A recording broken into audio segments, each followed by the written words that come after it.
El primer computador cuántico de Colombia está en la Universidad de los Andes, está aquí a nuestras espaldas.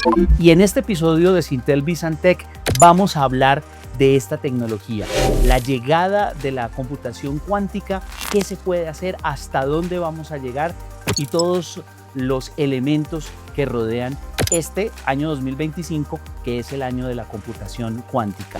En este primer segmento del episodio me acompaña Michael Caracas, investigador asociado de la Universidad de los Andes, y es el hombre que opera el computador cuántico, el primero que hay en nuestro país. Michael, bienvenido, gracias por acompañarnos. Y bueno, cuéntenos, primero que todo, ¿qué es un computador cuántico y cómo funciona? Listo, Carlos, pues primero que nada, muchas gracias por la invitación y buenas tardes, buenos días, buenas noches a todos los oyentes. ¿Qué es un computador cuántico? Bien, lo ideal sería que todos tuviésemos esta imagen de cómo empezaron los computadores clásicos. Primero, estas máquinas de Turing, que eran unas máquinas gigantes a las cuales uno les metía algo que se llaman tarjetas perforadas. Esas tarjetas perforadas tenían como las instrucciones de lo que esa máquina tenía que hacer, esa máquina de Turing tenía que hacer. Los computadores cuánticos son básicamente ese mismo tipo de máquinas, y aquí el análogo a esas tarjetas perforadas son las operaciones sobre lo que nosotros hacemos en un sistema cuántico. Entonces, el computador consiste de un sistema cuántico sobre el cual uno hace operaciones, y esas operaciones y la forma en la que funciona ese sistema cuántico está relacionado justamente pues con los principios y las leyes de la mecánica cuántica. Un sistema cuántico que, según lo que entiendo, muy poquito, realmente hicimos una investigación para este episodio, por supuesto, pero por eso estamos aquí con los expertos. No funciona ya como la computación clásica de unos y ceros, Exacto. sino de el 1 puede ser, el 0 puede ser y los dos al mismo tiempo. ¿Estoy explicándolo bien o cómo es que funciona y cuáles son las diferencias de la computación cuántica con la clásica? Exacto, digamos que va más o menos por ese lado, porque efectivamente, pues clásicamente tenemos el bit 0, el bit 1, y sabemos que cadenas de estos números de ceros y unos codifican una información. Y nosotros podemos hacer básicamente lo mismo con los computadores cuánticos, porque nuestro sistema cuántico lo puedo colocar en un estado 0, lo puedo colocar en un estado 1, y también puedo colocarlo en este famoso estado de superposición, donde tengo cierta probabilidad de tener el estado 0 y cierta probabilidad de tener el estado 1. Entonces aquí viene un poco justamente la paradoja del gato de Schrödinger, donde si yo tengo el gato dentro de la caja con ese veneno y uno activa el mecanismo, entonces el gato puede estar vivo o muerto a la vez. Tengo una probabilidad de que el gato esté vivo o una probabilidad de que el gato esté muerto. Pero cuando yo voy y abro la caja, o el gato va a estar vivo o va a estar muerto. Entonces no es como que realmente yo pueda ver que el gato, o en este caso nuestro sistema cuántico, pueda exhibir esos dos estados a la vez. Sin embargo, ese estado de superposición es prometedor justamente para ejecutar distintos algoritmos que nos permitirían resolver problemas que de forma clásica, que los computadores clásicos tendrían mayores dificultades para resolver.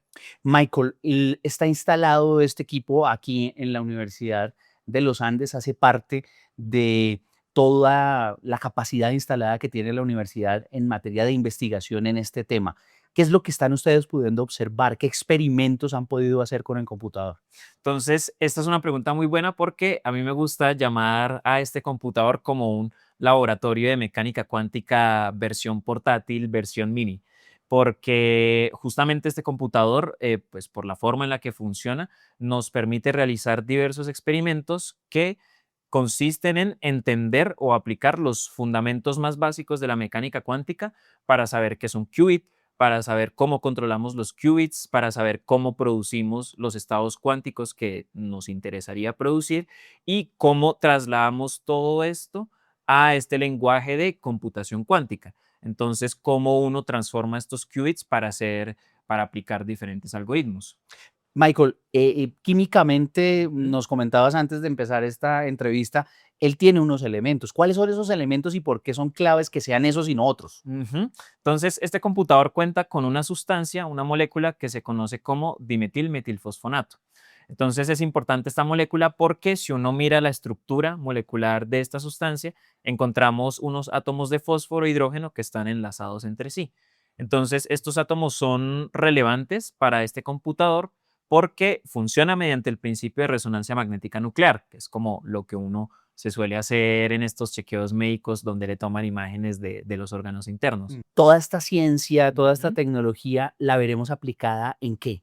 Entonces, los computadores cuánticos pues tienen una promesa muy grande en aplicaciones en temas de ciberseguridad, todo el tema de encriptación de llaves, protocolos de seguridad, que le interesaría muchísimo a los bancos. También podemos encontrar o podríamos encontrar aplicaciones en el desarrollo de medicamentos.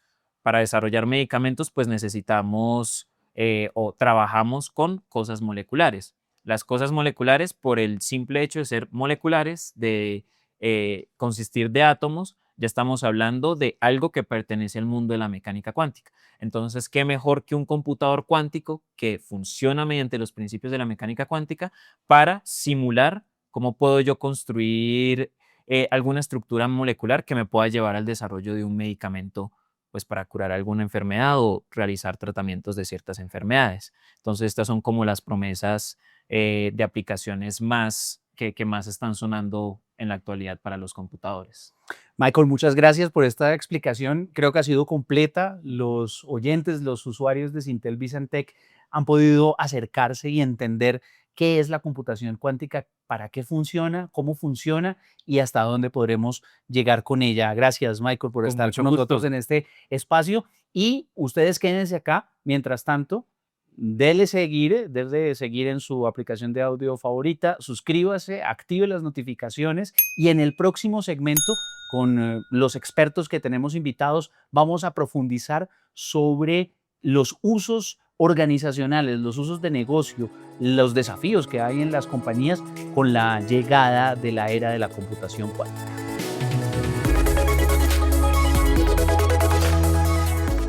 Ya estuvimos viendo cómo funciona el computador cuántico que está instalado aquí en la Universidad de los Andes, el primero en Sudamérica, y ahora estamos en otro de los espacios, en el edificio cívico, para conversar con una de las mentes que ya está pensando en el futuro con la computación cuántica. Es la de la profesora Valerie Gautier, que está aquí con nosotros. Muchas gracias, como siempre, por acompañarnos a todas las iniciativas de Sintel. A ti, Carlos, y a todo el equipo de Sintel por la invitación. Y la tenemos a ella porque, bueno, es experta en criptografía cuántica. Es un tema que está relacionado con la ciberseguridad y por eso Alfonso Díaz, coordinador de proyectos de Sintel y es el líder de este tema ahí en el centro de investigación, nos está acompañando en esta oportunidad. Alfonso, bienvenido. Hola Carlos, buenos días y buenos días Valerie.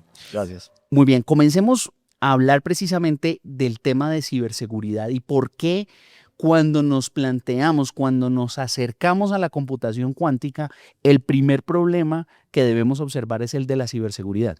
Sí, es algo que estresa un poquito porque, bueno, la ciberseguridad tiene como varios aspectos, pero uno que es como una piedra angular es la criptografía, que es la que se encarga de que nosotros dos nos podamos comunicar sin que alguien en la mitad coja esa información y la entienda. ¿Cierto? O sea, si yo te mando un mensaje, que solamente seas tú el que lo puedas ver. Si yo te mando un correo, que solamente seas tú el que pueda leer tu correo. Y que nadie pueda mandar un correo a nombre mío, ¿cierto? El riesgo de esta criptografía se basa en dos cosas. La primera es que los computadores cuánticos pueden hacer cosas como en paralelo, llamémoslo así, porque tienen los qubits en vez de los bits, que es lo que explicaba Michael. Entonces hay algoritmos como el algoritmo de Gruber que puede hacer que todo se pueda hacer mucho más rápido. Entonces, si nosotros tenemos las claves, haz de cuenta, cuando tú metes en el cajero electrónico tu clave o tus contraseñas que a veces te dicen, eso ya no es seguro, póngala más grande. Ahora con eso vamos a tener que hacerlas mucho más grandes porque esos ataques por fuerza bruta con un computador cuántico pues van a ser mucho más eficaces que antes ni con mucha capacidad de cómputo se podía imaginar. Entonces antes te decían, en 200 años le adivino su contraseña, que bueno, ya no es grave, pero ahora va a ser esos tiempos mucho más cortos. Pero el otro tema que a mí me parece fascinante es que los computadores cuánticos resuelven problemas que nosotros no podemos resolver en computadores normales. Y eso es genial, porque por ejemplo pueden factorizar. Entonces si yo te digo, Carlos, ¿cuánto factorízame 15? Carlos me dice 3 y 5. 3 por 5. Exacto. Entonces yo ahora te digo, cojo un P gigante que se escribe en 17 bits, en 17 millones de bits, y cojo un Q también grandote y los multiplico. Y te digo, factorízame ese número, pues tú no vas a poder. Y nadie con un computador normal va a poder hacerlo. Pero Peter Shor en el 94 dijo, vea, si usted va a un computador cuántico, yo se lo factorizo. Pero hasta ahí era como una máquina imaginaria. En el 2001 IBM ya factorizó y dijo, vea, 15 con el 83% de probabilidad es 3 por 5, con un computador cuántico de 7 qubits. ¿En qué momento, o sea, vamos a poder factorizar los números que necesitamos actualmente en criptografía? No sabemos, ¿cierto? En Andicom el año antepasado, El 23. en el 2023, que fue Blake Johnson, se llama, de IBM, y él dijo, esto no es ya casi. ¿Pero qué quiere decir ya casi? ¿Cierto? Es 5 años, 10 años, no sabemos muy bien. Ahora hay investigaciones que dicen qué pasa si cogemos varios computadores chiquitos cuánticos y los ponemos en paralelo.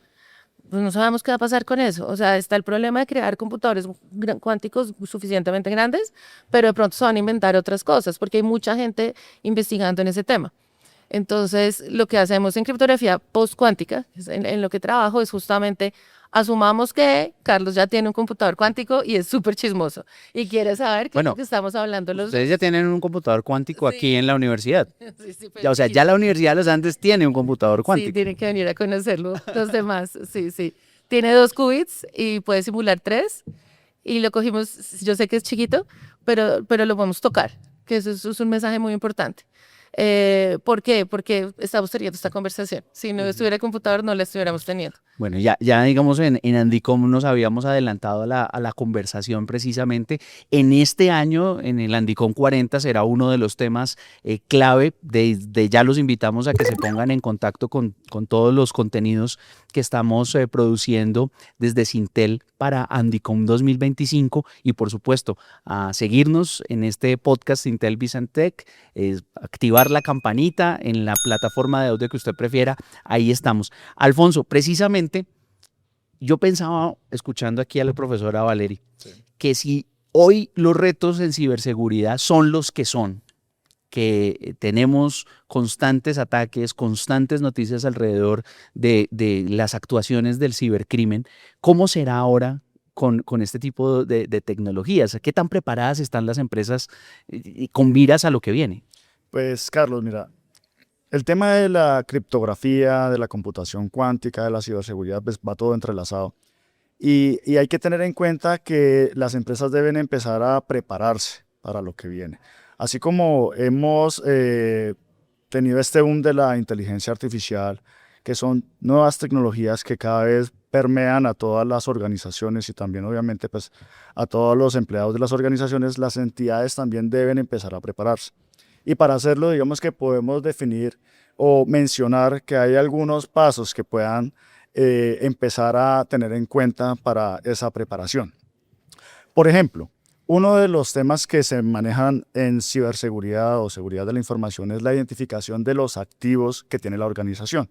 Entonces, un primer paso es identificar estos activos, saber cuáles, digamos, los activos críticos de mi organización, pero dar un clic adicional y es saber qué método criptográfico es el que está aplicándose para guardar cada uno de esos activos críticos.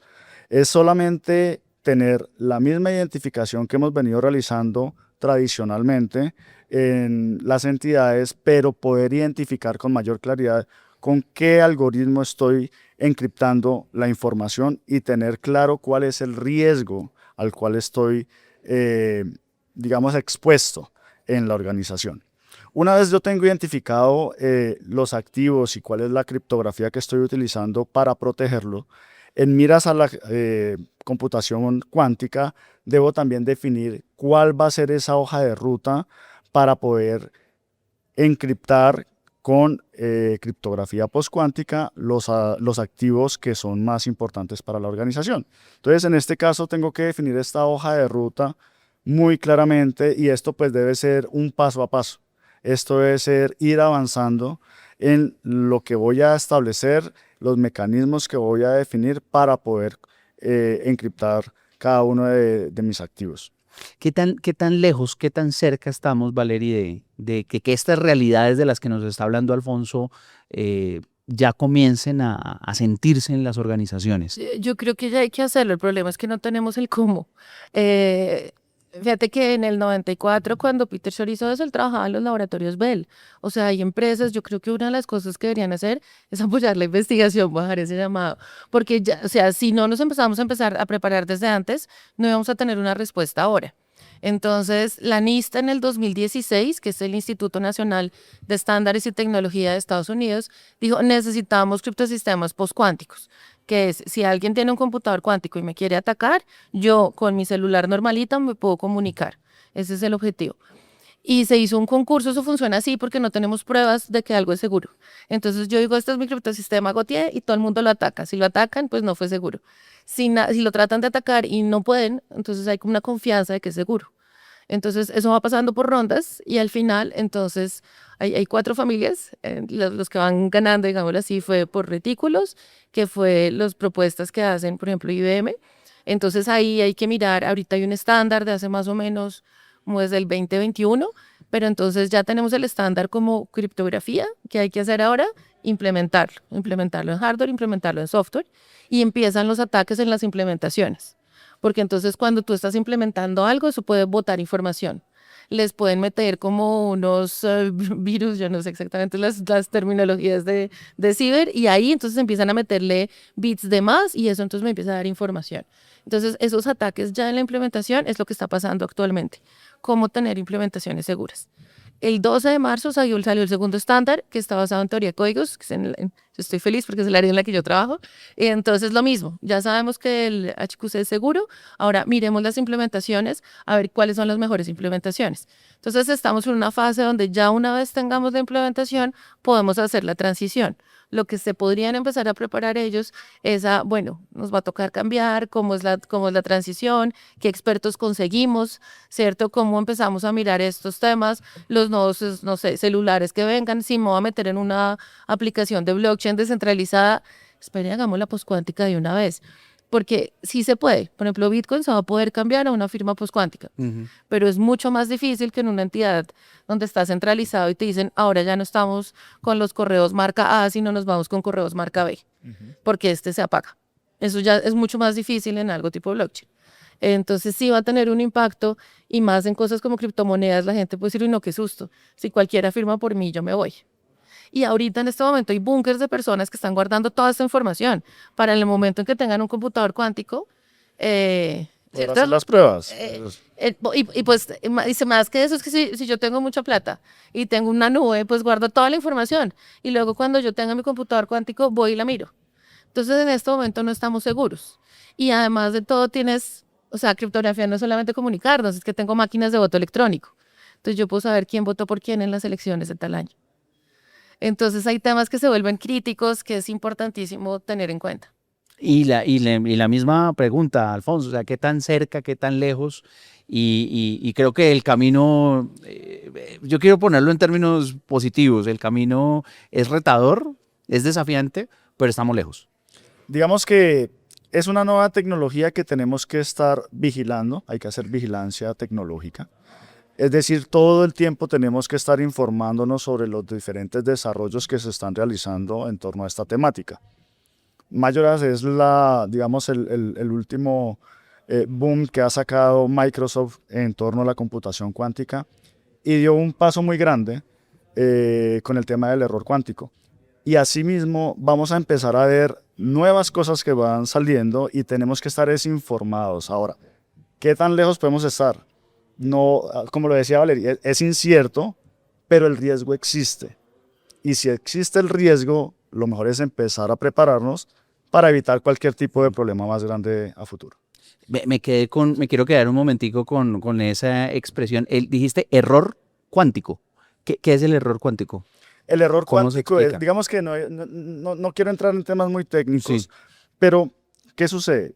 Para que se pueda dar la computación cuántica, estamos hablando a un nivel atómico de unas, digamos, teorías que en este momento no maneja la física convencional o la física newtoniana, sino que maneja la física cuántica. Y en la física cuántica existen 2 terminologías muy importantes, que es la superposición y es que podamos tener diferentes estados en un mismo momento. Entonces, para que podamos tener computadores cuánticos necesitamos tener materiales semiconductores y superconductores a una temperatura muy baja. Pero para poder mantener estos materiales a temperaturas muy bajas, pues necesitamos tener digamos, un algo que nos pueda garantizar que todo el tiempo va a funcionar en esas condiciones. Pero en este momento no se puede dar por sentado que siempre se va a mantener esas condiciones. Entonces, cuando no se tienen esas condiciones, es cuando surge el error cuántico. Y es que los computadores que actualmente tenemos no pueden mantener esas condiciones y tienen un determinado error que todavía están trabajando las diferentes marcas grandes en poder solucionar y tenerlo controlado, digámoslo de cierta manera. Bueno, excelente la explicación. Yo creo que lo entendimos todos los que no tenemos cercanía con estos temas tan técnicos. Yo quiero sacarlos un poco como de la alerta de ciberseguridad que nos plantea la computación cuántica y irnos a un escenario de prospectiva, un escenario visionario sobre qué es lo que se puede y qué no se puede hacer, Valery, con un computador cuántico. ¿Hasta dónde podremos llegar si ya con la computación clásica, con todo lo que ha hecho la tecnología de la información y la comunicación en esta era, hemos avanzado a este punto? ¿Hasta dónde podremos llegar también? Sí, yo En lo positivo, estoy muy ¿no? contenta de vivir en esta época porque no se sabe. O sea, cuando hablabas ahorita de tiempos, yo empecé en el doctorado en el 2008 y me decían, eso es una máquina imaginaria, no haga postcuántico, venga, trabaje en lo que en esa época era criptografía moderna y ahora es clásica, ¿cierto? Ahorita ya es como la precuántica. Más o menos en el 2016 nos dijeron, en 10 años va a llegar, mi jefe lo quiere en 5, pero en 10 años llega. Y pues no pasó, ya pasaron 10 años y no ha llegado. Entonces siempre nos amenazan con que sea 10 años para hablar de eso. En cuanto a lo otro es que no sabemos muy bien, porque por un lado ahorita ya estamos empezando a hablar de Machine Learning en computadores cuánticos. Entonces, yo estoy empezando a leer, hasta ahorita tenemos un estudiante en tesis, ¿y qué pasa? Entonces tienes tus datos, pues los tienes que volver qubits, entonces les tienes que meter una especie de ruido. Entonces, dependiendo cómo, porque el qubit, ¿cierto? Está en 0 y en 1 al tiempo, eso es lo que tú hablabas de superposición. Entonces, ¿cómo pasas de ese bit a volverlo los qubits? Y luego, ¿cómo le haces a esos mecanismos? Porque se vuelve súper interesante cómo hago ese machine learning, que va súper rápido, porque está todos estos qubits al mismo tiempo, y luego entonces cómo hago la medición. Y si tú vas a mirar las matemáticas, son súper fáciles, porque son matrices de números complejos, que eso todo ingeniero de cuarto semestre ya sabe, ¿cierto? Los economistas ya saben, los de administración también ven álgebra lineal. O sea, no es unos términos de álgebra abstracta como lo que me tocó a mí aprender para hacer criptografía, ¿cierto? Entonces yo creo que eso va a unificar, va a hacer que la masa de personas que puedan trabajar en estos temas sea mucho más grande que, por ejemplo, en temas de criptografía postcuántica basada en teoría de códigos. O sea, Machine Learning traducido a lo que estamos viendo hoy de inteligencia artificial. Sí, exacto, tal cual lo que estás viendo de inteligencia artificial, las redes neuronales, todo eso, está creando unos algoritmos paralelos, pero para programar en computadores cuánticos. Entonces, ¿cómo funciona? Tú haces una parte en computador normal, te metes a computadores cuánticos que te hacen unas cosas rápido y luego eso sales y lo terminas en computación normal. ¿Qué tan buenos son? Ahí estamos mirando. ¿Qué tan rápido es? ¿Qué tantos qubits necesitas? De pronto lo que tenga, ¿cierto? Entonces, es algo que nos permite empezar a utilizar estos computadores cuánticos pronto. Eso por un lado.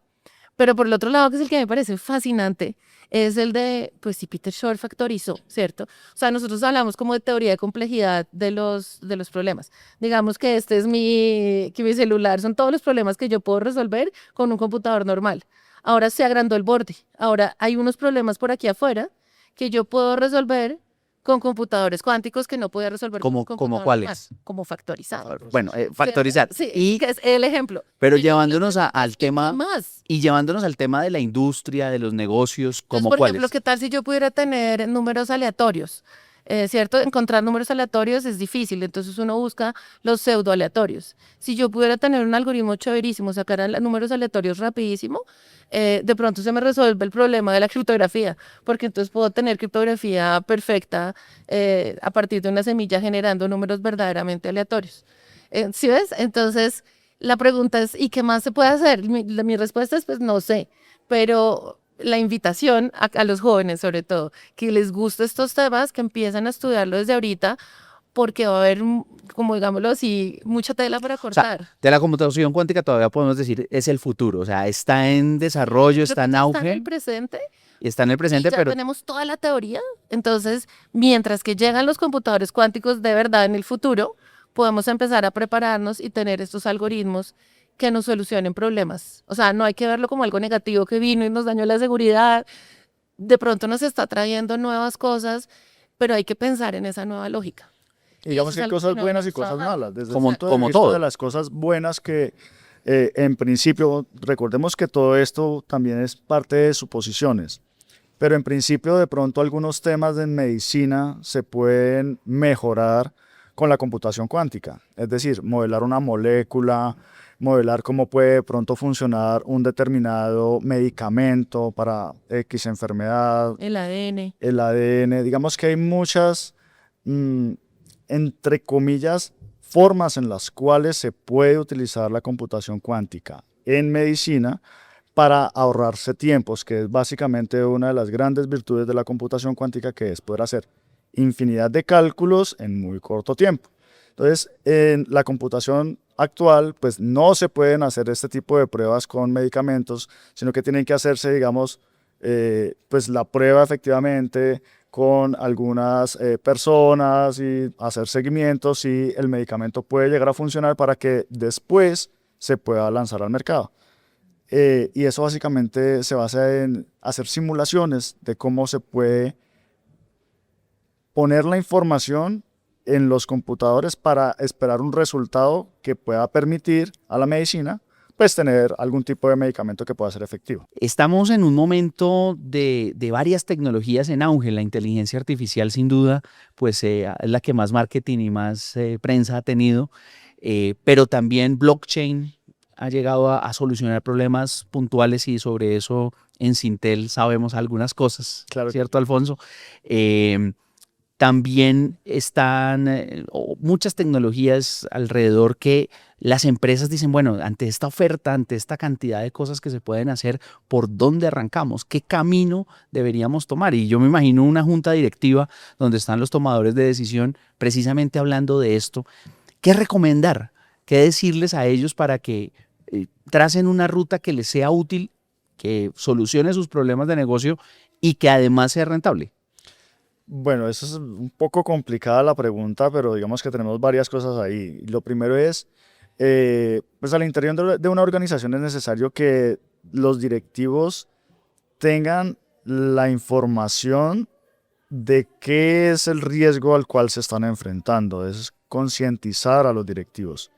Y en este primer paso, digamos, es importante, pues como lo mencionaba hace un rato, identificar qué es lo que tengo que proteger. Y algunas estrategias que se pueden de pronto empezar a probar es identificar si los sistemas que yo estoy usando para cifrar mis datos pueden posteriormente migrar a usar criptografía postcuántica, para no empezar a tener que diseñar un sistema o implementar un sistema desde cero.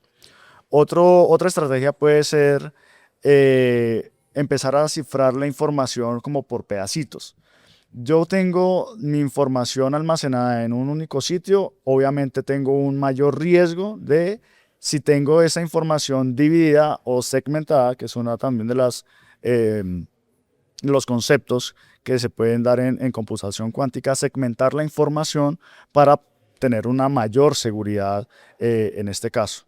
Y digamos que también se pueden, obviamente con los nuevos desarrollos que salgan, porque pues esto es un tema que va avanzando día a día, pues empezar a hacer pruebas, probar cifrando los correos internos de la organización para empezar a probar la tecnología, porque todo esto es un tema de ensayo y error también, en donde tenemos que apropiar la tecnología como lo hemos hecho con la inteligencia artificial, en donde básicamente pues empezamos a hacer una serie de ensayos de la tecnología para poder ver cuál es el beneficio de esta al interior de la organización.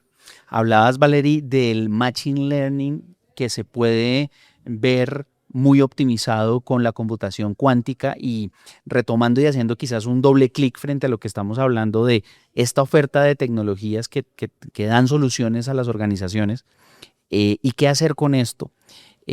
¿Hasta dónde va a llegar ese match, esa suma de computación cuántica e inteligencia artificial? No, pues yo creo que ese es el camino. O sea, fíjate que los primeros algoritmos nuevos que hay ahorita es eso. Porque la gente está trabajando en eso, es algo que le gusta mucho a los jóvenes además. O sea, uno de qué quiere hacer la tesis, inteligencia artificial. Entonces, bueno, listo, hagamos inteligencia artificial para criptoanálisis. Hagamos no sé qué. Ahí llegó un estudiante, fue un estudiante el que me dijo, oye, mira lo que están haciendo. Entonces me puse a mirar, ayer por ejemplo estábamos mirando una cosa de ataques a criptografía y justamente y ahora hay ataques con estos computadores cuánticos usando estos métodos.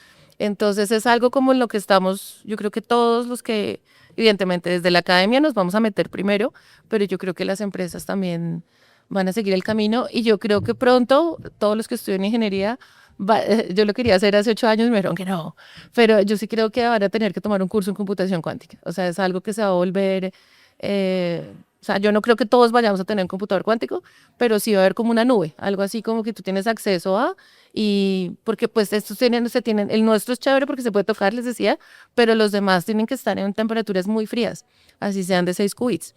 Entonces, no es algo que tú puedas tener en la casa, por ahora. Y yo no creo que nunca. Entonces, uno lo que tienes acceso y lo que tú haces es que tienes como la nube de Amazon, ¿cierto? Tú llegas, te metes y puedes mandar a hacer cálculos.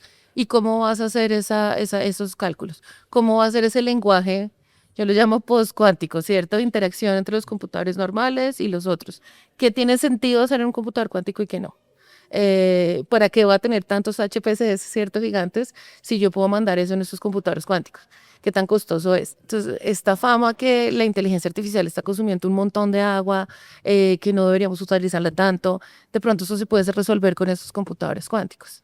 Entonces, hay que ver también esa necesidad y pues qué tan costoso es tener un computador cuántico para hacer inteligencia artificial también, como ese trade-off. Una pregunta que de uno de los temas que hablamos al principio cuando encaramos lo que tiene que ver con ciberseguridad, Alfonso, y es ese match blockchain, computación cuántica, y el presunto riesgo o el posible riesgo de hackear las criptomonedas, los criptoactivos, Bitcoin, Ethereum, bueno, cualquiera de los que hay ahí. ¿Es real? ¿Puede pasar? Claro que sí, digamos que el riesgo es real, el riesgo es totalmente real. Sin embargo, pues para poder hackear o, digamos, vulnerar los diferentes algoritmos o la seguridad que actualmente manejan criptomonedas, digamos, reconocidas, pues sí se necesitaría, digamos, un computador cuántico con miles de qubits y estables.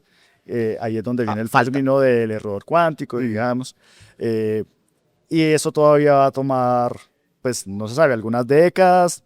Eventualmente los científicos pues hablan de que puede tardar un buen tiempo, pero el tema es que como se está avanzando tan rápido, pues el día de mañana puede pasar algún descubrimiento o podemos tener alguna novedad en diferentes empresas que están trabajando y gobiernos también, porque recordemos que para este tema se está destinando muchísimos recursos a nivel mundial, obviamente para ser pioneros en la computación cuántica. Entonces, el riesgo es real, pero podemos tener de pronto un poco de tranquilidad que actualmente con los computadores que tenemos actualmente, pues no va a ser posible. Yo ahí quisiera decir algo, y es que hay que tener cuidado también cómo se usan estas nuevas aplicaciones de blockchain, porque a uno le decían, no sé, hace unos 2008 por ahí, no, hay que hacer todos los contratos inteligentes, 2018, hay que hacer los contratos inteligentes, y ahora tú te puedes casar con un blockchain, y entonces tú vas y dices y das las capitulaciones, y quedó todo armado. Pues sí, no, porque si llegan esos computadores cuánticos y empiezan a firmar por mí, pueden decir, no, es que Valeria se casó en tal año, ¿cierto? Entonces, uno como así, y entonces ahora ya tu herencia quedó no sé qué. Entonces yo creo que en esa parte, ayer justamente estaba en un foro de legislación postcuántica, lo llamaban, como Wow. qué pasa después, qué hacemos con la legislación cuando todo esto llegue. O vamos a esperarlo, deberíamos legislarlo, no, como todos esos problemas. Y yo creo que sí es importante empezar a mirar, pues si yo sé que esto, o sea, esto es como un jalón de orejas, como un campanazo de, mire que es que esto, pues ahorita estamos hablando de computador cuántico, pero la tecnología siempre va a tener algo así. En el 2000 se van a caer todos los aviones, ¿cierto? Entonces, ¿qué tanto deberíamos poner todo ahí y sacar las personas, como en este caso los notarios? O no, mantengamos de todas formas cuando las cosas son muy sensibles, algo más allá que solo, yo obviamente estoy a favor de la tecnología, pero que no solamente dependa de que yo haya puesto un número y que luego eso no sea falsificable. Y por eso tan importante tenerte, Valeria, en este espacio. También, Alfonso, muchas gracias por acompañarnos, y a todos quienes nos escuchan y nos ven por YouTube y las plataformas de audio de Syntel Bizantec. La invitación, como siempre, es a suscribirse, a activar la campana, las notificaciones, para que las actualizaciones lleguen de una y le queden en su mano, en el celular, nos pueda escuchar y ver de esa manera. Y por supuesto, seguimos con mucho más información, con muchos más contenidos que vinculan la investigación, que vinculan la empresa, que vinculan el sector público y el sector privado a través de syntel.co. A ustedes, gracias por estar con nosotros. Los negocios comienzan cuando conectamos. En el diálogo fluyen las ideas que son la fuente de toda innovación. Y cuando la decisión está tomada, tu liderazgo fija una dirección para tu equipo, una visión, la experiencia y las voces que inspiran la transformación digital. Syntel Bizantec, el podcast de negocios y tecnología, con las innovaciones y tendencias para los líderes empresariales de América Latina. Una presentación de Syntel.